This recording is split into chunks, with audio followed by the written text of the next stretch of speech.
train de méditer. J'ai dit, Seigneur, qu'est-ce que tu aimerais dire à ton peuple? Et le Seigneur m'a renvoyé consulter la Bible dans 1 Samuel, où j'ai lu l'histoire sur le personnage de David. David, c'est quelqu'un qui m'a beaucoup inspiré. Amen. La vie de cet homme, de David, m'a beaucoup enseigné. Beaucoup enseigné. Et si je dois intituler mon thème ce matin, c'est ce que je viens de dire. C'est que David nous enseigne. C'est que la vie de David nous enseigne, bien-aimé. Cet homme de David que le Seigneur traite, il dit, l'homme selon mon cœur. Quelle considération. L'homme selon le cœur de Dieu. Mais si nous regardons le profil de ce David, ou cette personne de David, c'est quelqu'un qui n'a pas été juste.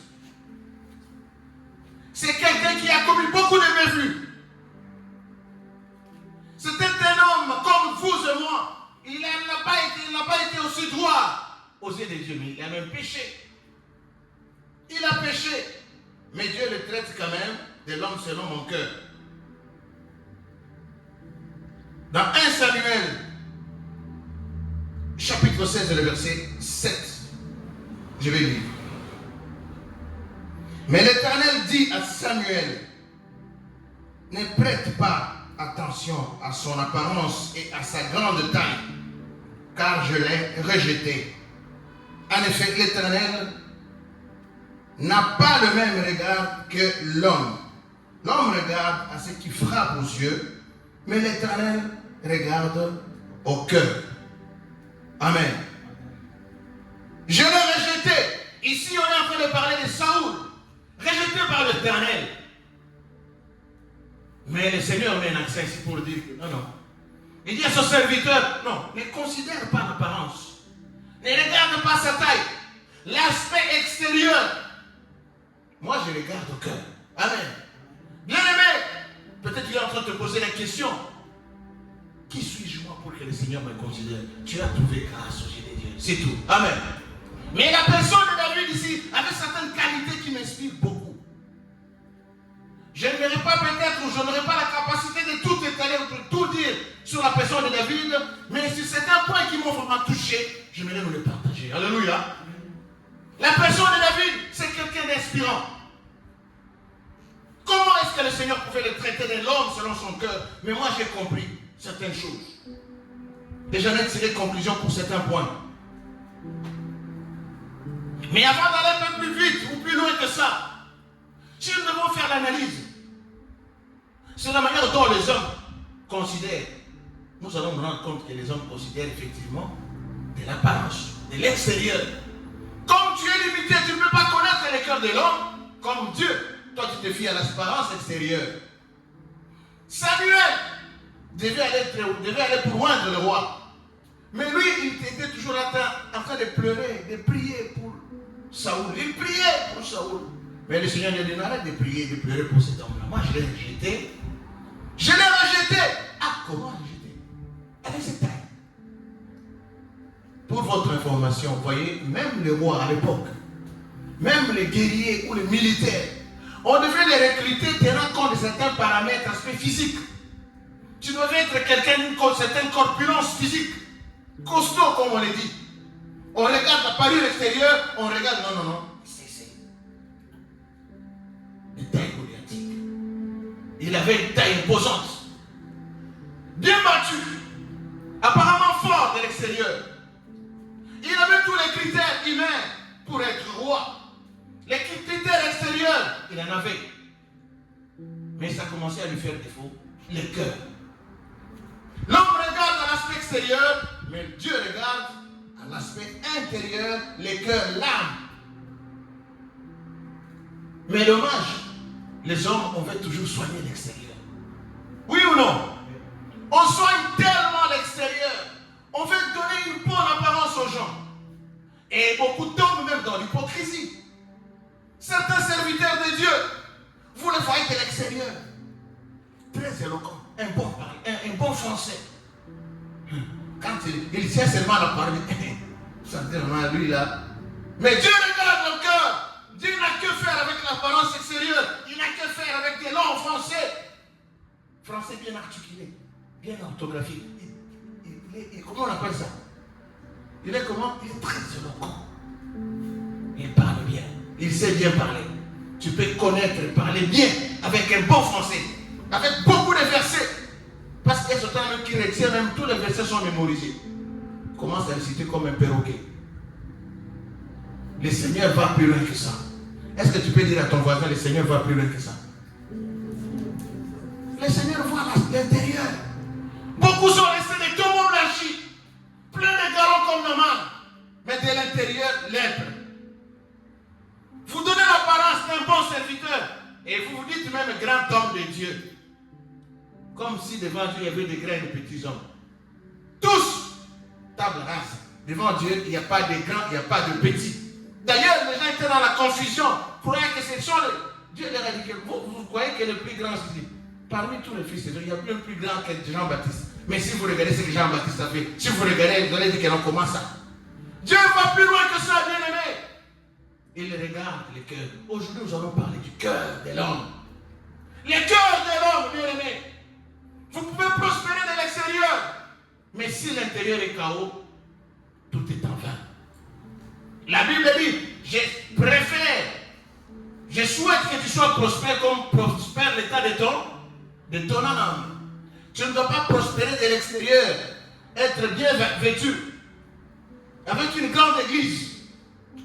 Mais de l'intérieur, l'alliance avec lui a été déjà coupée. Dieu n'est plus avec toi.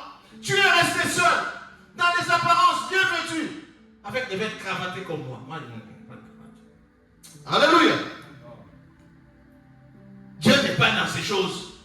Dieu voit d'abord l'intérieur. Est-ce que quelqu'un peut me dire amen? Dieu voit l'intérieur, bien-aimé. Veillons sur notre âme. Soignons notre intérieur. Ça ne sert à rien de donner des apparences trompeuses. Pas plus loin que ça, on me dira, on m'a relaté l'histoire d'un serviteur de Dieu qui a fait des choses. Et je suis resté sidéré du Seigneur. Est-ce qu'il y en a encore des hommes de Dieu sérieux? Est-ce qu'il y en a encore des hommes de Dieu sérieux? Est-ce qu'il y en a encore des frères et sœurs sérieux dans le Seigneur? Est-ce qu'il y en a encore? Vous vous dites, mais apparemment, on dirait, en tout cas, on ne croirait même pas. En tout cas, on peut tout penser, mais sauf ça avec ses frères, avec ce pasteur-là. Non! Bien-aimé, Dieu nous connaît. Dieu voit le cœur. Dieu sonde le cœur. Comment nous marchons avec le Seigneur?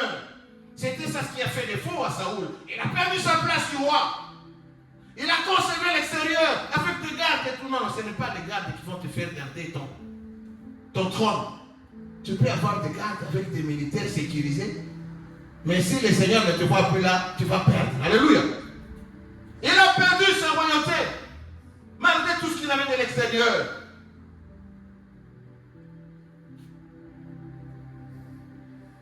L'Éternel n'a pas le même regard que les hommes. L'Éternel n'a même pas le même regard que nous. L'homme regarde ce qui frappe l'œil, ce qui attire.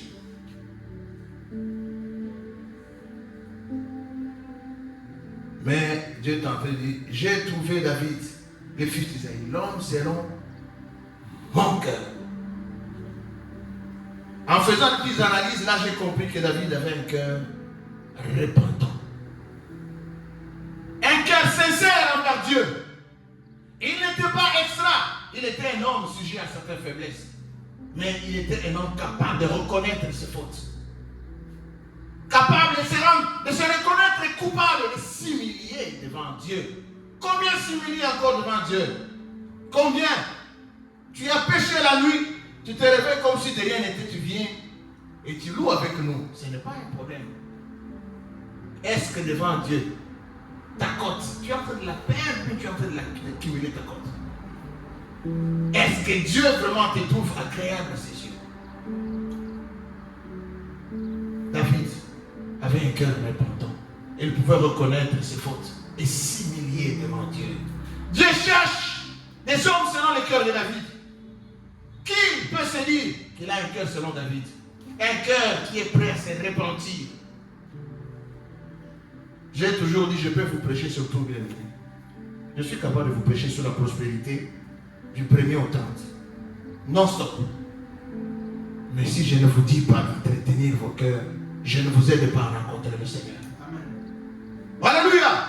Ça ne sert à rien de tout gagner dans le monde et perdre son âme. Conserver bien son âme, c'est ce qui importe pour le Seigneur. C'est ce qui compte pour nous. C'est ce qui est le plus important pour un chrétien, enfant de Dieu. Amen, amen.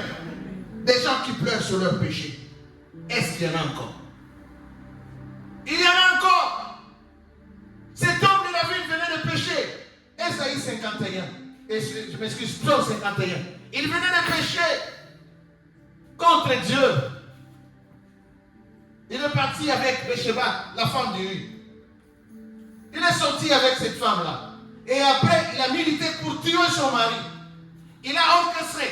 Il a commandité sa mort. Et même son mari est décédé. On l'a tué au front. Qui a permis, qui a poussé à ça? David. Un péché appelle un autre péché. Tu risques d'accumuler un péché sur péché si tu ne te repens pas.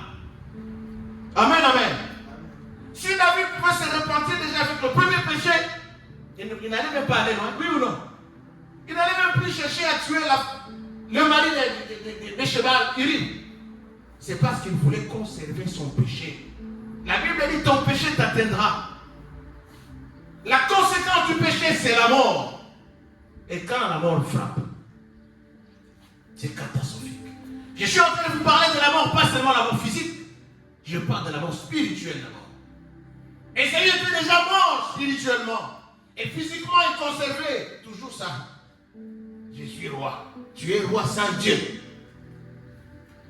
La décision était déjà tombée. Le ciel a décidé contre lui. Mais lui voulait sauver l'extérieur, mais ça n'a pas marché. Beaucoup perdront leur titre. Ce que vous cherchez à conserver pour sacrifier votre intérieur, vous allez perdre. Amen. Au prix de tout, les gens sont prêts à tout. Même pour un petit rien, vous êtes prêts à tout. Vous sacrifiez votre âme. Oui, vous risquez de gagner ce que vous cherchez. Mais sachez que le contraire. Quelqu'un a dit le karma de Dieu. Alléluia. C'est grave. Tu peux avoir des problèmes avec un homme. Tu vas arranger, vous arranger entre vous. Mais si toi tu veux faire un front avec Dieu. C'est grave. La Bible a dit c'est une chose terrible que de tomber entre les mains du Dieu Tout-Puissant. Donc fais la guerre contre un autre homme, mais pas avec Dieu. Faisons attention, bien aimés. Alléluia. L'apparence extérieure, Naaman, il était respecté, respectable.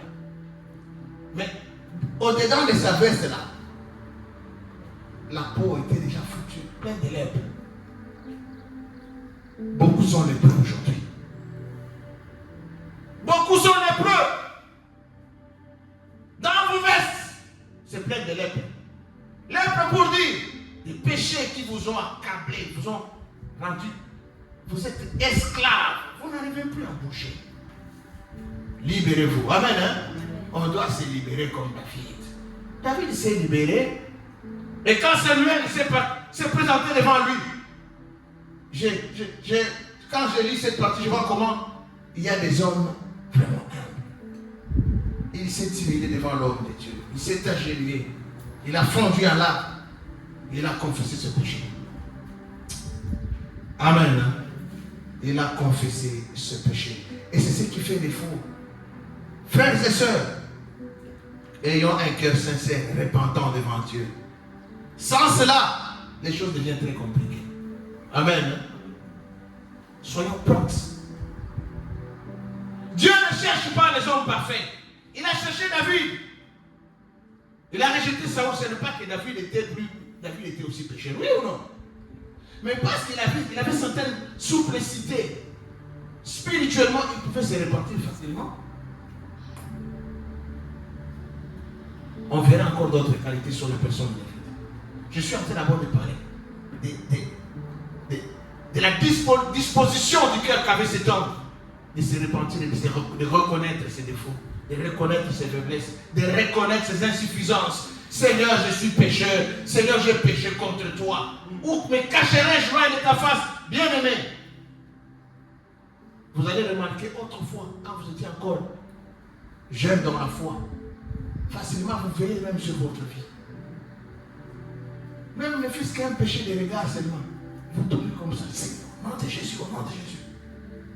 Mais 5 ans plus tard, 10 ans plus tard, on commence à s'habituer avec le péché. On ne s'habitue pas avec le péché avilit. Le péché tue. Ne joue pas le péché. N'entretiens pas le péché dans ta tente. Si vous entretenez un péché, c'est comme si vous êtes en train de vous créez. Quelqu'un a dit copa avec le diable. Et le diable, on l'appelle le méchant. Il finira par te détruire. Il finira par te détruire. Et lorsqu'il aura fini, son sale méchant, il va prendre des rideaux, il va faire comme ça. Tout le monde va faire oh. Mais quand vous le faisiez, c'était entre vous. Maintenant, comment ça va? Tu me laisses? Oui, c'est ça. Il est spécialiste dans ça. Il est spécialiste dans ça. Les péchés que tu vas connaître, tu vas commettre, je m'excuse, seul dans le noir, personne n'a vu. Vous l'avez fait avec le diable. Mais à un moment donné, le diable va faire des rideaux comme ça. Regardez comment je l'ai fait. Il va vous humilier après. N'attendez pas d'être humilié. Mais allez vite consulter le Seigneur. Répentez-vous devant le Seigneur. Confessez vos péchés. Amen. Hein? Est-ce que ça passe? Et je vois des fois quand on parle de ces choses, devant, les gens deviennent très forts. Alléluia. C'est bien important de parler de la confession du péché. Amen. Hein? Deuxième des choses que j'ai compris dans la vie de cet homme. David avait l'obéissance envers Dieu. Même dans les moments difficiles, il obéissait à la parole de Dieu. Il cherchait à faire la volonté de Dieu. L'obéissance, c'est de chercher à faire la volonté de Dieu. Amen. Quand vous obéissez à Dieu, vous allez faire ce que Dieu veut. Oui ou non? Obéissez à Dieu. L'obéissance envers Dieu. Faire la volonté de Dieu. Comment est-ce qu'on n'a pas vu? 1 Samuel, chapitre 2. Chapitre 23 et le verset 2. David consultait le Seigneur. On va lire ça. 1 Samuel, nous sommes dans 1 Samuel chapitre 23 et verset 2. 23. Et le verset 2. La Bible dit ceci. David consulta l'Éternel en disant, dois-je y aller? Est-ce que je battrai ces Philistins? Et l'Éternel lui répondit, vas-y, tu battras les Philistins et tu délivreras Keïla. Il consultait le Seigneur, c'est ça faire la volonté de Dieu. C'est une qualité qu'on ne voit plus dans beaucoup des hommes et des femmes, enfants de Dieu. On ne voit plus cette qualité-là. Les gens qui veulent chercher la face de Dieu, vous voulez entreprendre une chose, une affaire, X affaire, consultez le Seigneur. Vous vous lancez dans des grandes entreprises comme le mariage dans la légèreté. Non. C'est toute votre vie qui est impliquée dans le mariage. Allez-y. Oui, mais avec le Seigneur. Avec le Seigneur. Consultez Dieu avant de prendre certains engagements. On vous a sollicité faire un travail quelconque. Consultez le Seigneur. David prenait soin de consulter Dieu. C'est ça l'une d'autres qualités qu'avait cet homme. Selon le cœur de Dieu, consultez le Seigneur. C'est quelque chose que Dieu aime. Quand vous le consultez, veut dire vous le considérez. Veut dire, vous voulez dire à Dieu que non, moi je ne suis pas capable. C'est toi qui es capable. Fais pour moi, s'il te plaît, Seigneur. Et il se retrouve dans sa place de Dieu. Consultez le Seigneur, bien-aimé. Cherchons la face de Dieu. Il consultait le Seigneur. Et si nous lisons aussi dans 2 Samuel 5, au chapitre 5, verset 19, il consultait toujours le Seigneur. poser des questions à Dieu avant de faire quoi que ce soit. Combien peut se dire qu'il consulte aujourd'hui le Seigneur? Combien consulte le Seigneur? Consulter le Seigneur même de manger, avant de manger un plat, vous a servi. Venir prier le Seigneur, Seigneur, est-ce que je dois manger à cette fête-là? Beaucoup sont allés à telle des fêtes, on a les empoisonner, on leur donne le poison comme des cacahuètes. Alors que la Bible dit, vous prendrez quelques breuvages montés à mon nom. Continuez le verset. Ça ne fera pas du mal, oui ou non? Aujourd'hui, le poison commence à manger, on meurt comme ça, comme ça. Mais si tu consultais le Seigneur, peut-être le Seigneur allait te dire, ne mange pas aujourd'hui. Le Seigneur peut te dire, le Saint-Esprit parle. Il peut te dire que non. Ah Seigneur, non. Ça c'est... J'aime les crevettes, Seigneur. Ces crevettes d'aujourd'hui, tu ne les manges pas. Ah! Je pouvais accepter si c'était le fond. Mais ça c'est des crevettes, c'est des crevettes, Seigneur. Le Seigneur te dit non, non. Moi je préfère aujourd'hui que tu manges ces fond là, sacrifie les crevettes. Il t'épargne. Alléluia. Consultons le Seigneur. Si nous devons consulter le Seigneur, prier avant de manger, mais a fortiori, quand nous prenons de grandes décisions, on ne prend pas de grandes décisions de sa vie dans la légèreté.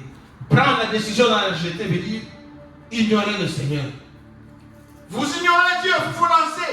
Et quand ça bat, vous cherchez à retenir pour aller chercher le Seigneur. Mais vous allez d'abord couper les conséquences. Pourquoi? Parce que vous n'avez pas pris soin de consulter le Seigneur avant. Amen, amen. C'est l'une des qualités qu'avait cet homme de David. Il consultait le Seigneur. Il mettait le Seigneur à sa place de Dieu. Dieu a dit à David qu'on doit me construire le temple. Mais toi, tu ne construiras pas. David n'a pas manqué de moyens pour le faire. David n'a pas manqué de moyens pour le faire. Mais il a obéi. Dieu lui a dit de faire seulement collecte. Il a limité à faire la collecte. Tout était réuni. Il dit, mon travail fini, j'arrête. Obéir Dieu, même dans les moindres détails possibles. Dieu se trouve dans les détails. Dieu se trouve dans les détails. On ne doit pas être superficiel quand on consulte Dieu ou quand on veut faire la volonté de Dieu. Amen, amen. Dieu se trouve dans les détails. Dieu t'a parlé. Un partagement de quelqu'un, Dieu lui a révélé sur ta vie, t'as dit ça. Mais tu dis que non. Pourquoi? Pour que Dieu me parle, tu m'as parlé par ta bouche. Et tu discutes. Tu sais que ça, c'est Dieu qui est en train de parler. Mais tu t'entêtes. Tu vois que non, moi-même, j'irai prier. Non. Va voir celui-là. Écoute ce qu'il t'a dit. Peut-être c'est ça la parole de Dieu pour toi. Suis à la loupe les détails que Dieu a donnés. On n'arrive pas à trouver la solution à certains problèmes parce qu'on a été négligent. On ne veut pas entrer dans les détails. On est superficiel, ça suffit. On a dit à la va te jeter dans l'eau. Il a dit, non, moi je n'ai pas de piscine là-bas pour me laver. Manque d'obéissance. On ne discute pas avec Dieu. Est-ce que quelqu'un peut dire on ne discute pas avec Dieu? Mais on obéit seulement. Quoi de plus compliqué, bien aimé, que d'obéir à la volonté de Dieu? On a dit ici, David a été envoyé, je ne sais pas David, mais Abraham. Quitte, va dans tel pays. Et puis quel pays? Sans adresse, sans quoi? À l'époque, ils n'avaient même pas de GPS. Il n'y avait rien. Vas-y. Les pays que je te montrerai. Et là d'abord, commencez d'abord par c'est si Dieu te dit d'arrêter avec ça, commence d'abord par arrêter. Seigneur, comment est-ce que tu me dis d'arrêter avec cet homme alors que tu ne m'as même pas encore montré quelqu'un d'autre? Pour que je l'abandonne, il faut que tu me prouves avec quelqu'un d'autre. Non. Dieu ne fonctionne pas comme ça. Si Dieu te dit d'arrêter avec celui-là, tu arrêtes d'abord ce qui va te donner quelqu'un d'autre. Alléluia. Mais des fois on a peur. Si je l'abandonne, c'est fini. Je n'aurai plus rien. Non. L'obéissance nous pousse à l'exécution. Ok? On a compris d'abord, on exécute d'abord ce que Dieu a dit, et puis on se laisse guider par Dieu. Alléluia! Il sait nous prendre en charge. Même là où vous sentez que non, est-ce que ici je suis seul? Non, tu n'es pas seul. Dieu est avec toi. Vas-y! On aime d'abord voir et comprendre pour exécuter. Non. David, c'était quelqu'un qui s'est laissé aller selon la volonté de Dieu. Son amour et son attachement pour la parole de Dieu. Je suis heureux quand on me dit allons dans la présence du Seigneur. C'est toujours. Lisez les psaumes de David. Vous allez voir que c'était un homme qui aimait, qui trouvait des plaisirs dans les Écritures. Il trouvait du plaisir dans les Écritures. Il aimait être dans la présence de Dieu. C'est une qualité, oui ou non? Beaucoup de gens ont des difficultés. On a dit, quand c'est un moment de prier de 1 heure seulement, on se sent déjà comme étouffé. 1 heure. Vous sentez que c'est comme si on était de vous demander 5 heures. Si vous commencez à sentir cette lourdeur comme ça, c'est que c'est un problème spirituel. Amen. C'est un problème spirituel très sérieux. Vous pouvez facilement prendre 2 heures. Vous êtes en train de regarder des mamboké à mamboké, série en série. 2 heures, vous êtes cloué sur votre sofa. Cette série finie, vous entamez l'autre. Vous regardez comme ça fait déjà 3 heures depuis que vous êtes en train de regarder des séries. Mais vous retirez prendre 1 heure dans la présence de Dieu, vous sentez comme si vous n'arrivez pas. 10 minutes, vous sortez, j'ai fini de prier. Non. Dieu t'a dit de prier pendant 1 heure, frère. Reste chercher la face de Dieu. Aimons Dieu. Aimons tout ce qui a trait à Dieu. Venez à l'église. Ne venez pas sur les saisons. Ne venez pas selon les... Je n'ai pas de feeling aujourd'hui. Quel feeling? Vous allez venir à l'église pour le feeling. Alléluia. Ah, il fait chaud. Sortir comme ça avec la chaleur comme ça. On va voir le climat de la... On va voir la semaine prochaine. Bien-aimés, cherchons le Seigneur. Aimons Dieu et toutes les choses qui concernent Dieu. C'est ça la vie chrétienne. Vous devez vous sentir bien à l'aise quand vous retrouvez parmi les frères. Vous devez vous sentir, vous êtes bien. Si vous sentez étouffé, c'est qu'il y a un problème. Ceux-là qui me connaissent, ils vous le diront. Moi, j'étais là où j'ai resté, les frères venaient beaucoup. Même ceux-là qui sont loin, ils vont vous le dire. Est-ce que j'ai mal bien aimé? Tout le monde connaissait chez moi. Parce que moi tu vas me retrouver au milieu des frères et sœurs dans le Seigneur. Tu vas toujours me retrouver dans la communion fraternelle. Tu ne peux pas me retrouver ailleurs. Et j'avais à voir comme quelque chose comme un aimant. Les gens facilement venaient me consulter. Les gens facilement venaient me voir. Les gens facilement venaient me rendre visite. Parce que j'ai dégagé le climat de la fraternité. Alléluia. Vous devez vous sentir à l'aise avec les frères. Moi, je me sens à l'aise quand je suis avec vous. Je ne mens pas ça, Isaïe, c'est dit la vérité. Quand je vois vous envahissez, même vous envahissez chez moi, je suis avec tout le monde là, et ça me fait du bien. C'est ça la communion. J'aime cette vie.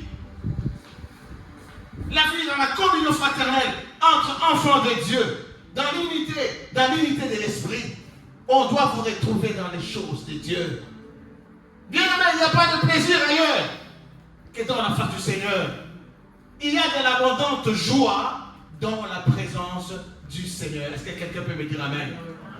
Il y a de l'abondante joie dans la présence du Seigneur, pas ailleurs. Pas dans les cabarets, pas des petits bistrots de bar.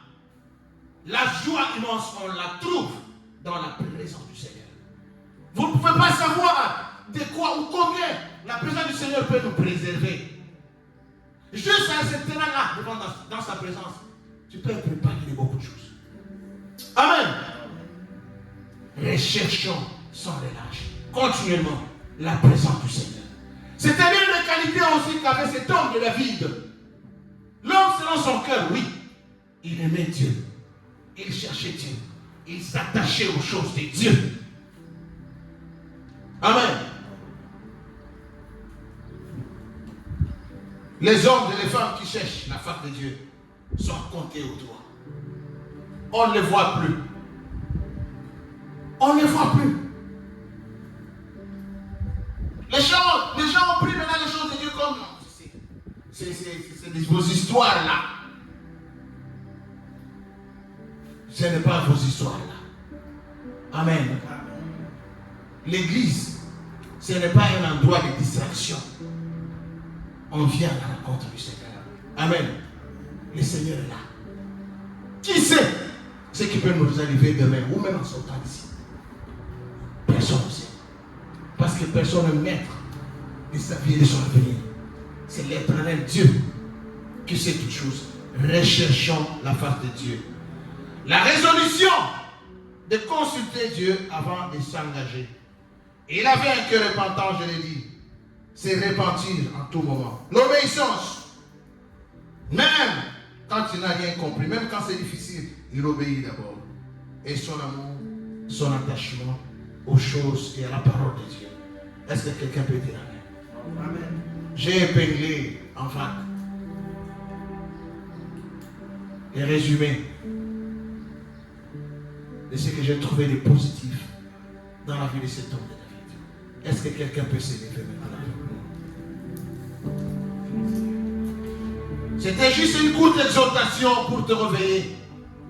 Juste une courte exhortation, bien-aimé, pour te dire que Dieu te veut avec un cœur sincère, un cœur repentant, un cœur qui est prompt à faire sa volonté, un cœur qui aime aller chercher et à vivre dans la communion.